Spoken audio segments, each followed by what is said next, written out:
నమస్తే welcome to Y news నేను కళ్యాణి కాకినాడలో మహిళల భద్రత సంక్షేమం హక్కులపై రాష్ట్ర మహిళా కమిషన్ జిల్లా స్థాయి సమీక్ష నిర్వహించారు. ఐసీడీఎస్ పోలీస్ మహిళా శక్తి టీం తదితర శాఖ ఆధ్వర్యంలో ఈ సమావేశాన్ని నిర్వహించగా commission chairperson doctor Rayapati Sailaja ముఖ్య అతిథిగా విచ్చేశారు. కాకినాడ రంగరాయ వైద్య కళాశాలలో 50 మందికి పైగా విద్యార్థినులపై లైంగిక వేధింపులు జరిగాయి. దీనిపై చైర్పర్సన్ నేరుగా విచారించారు. కాకినాడ జిల్లాలో ఇలాంటి సంఘటనలు పునరావృతం కాకుండా ఈ సమావేశాన్ని నిర్వహించారు. సమావేశంలో చైర్పర్సన్ డాక్టర్ శైలజతో పాటు అడిషనల్ ఎస్పీ మనీష్ దేవరాజ్ పాటిల్ తదితరులు ప్రసంగించారు.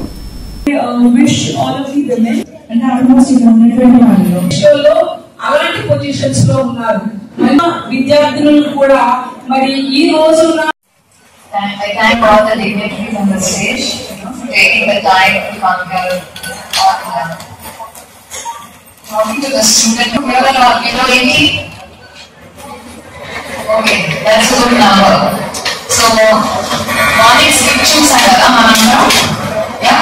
So have you really paid attention? That's nice. So how many of you know about POCSO or knew about POCSO before the skip and after the skip? So how many of you knew about POCSO before the skip? Okay, not bad. So after the skip? After the skip, I need to see more hands raised. Yes or no? So if everyone raises your hand, that means you all pay attention to POCSO. The act, So, why are we talking about this? Because we see cases on a day-to-day basis. POCSO cases where sexual assault, lying rape, below 18 చిన్నపిల్లల మీద జరుగుతుంది అన్నమాట.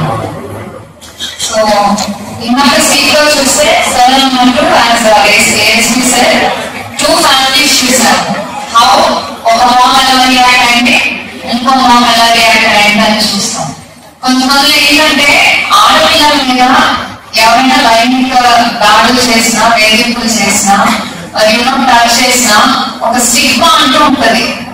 అంటే మనం వచ్చి బయటికి చెప్తే మా అమ్మాయికి ఇలా జరిగిందని చెప్తే మా అమ్మాయి కావాలనుకుంటారు, మా కావాలనుకుంటారు అని స్టిగ్మా చాలా మంది పేరెంట్స్ లో ఉంది. సో వీళ్ళు ఏంటంటే ముందుకు వచ్చి చెప్పడానికి హెసిటేట్ చేస్తారు.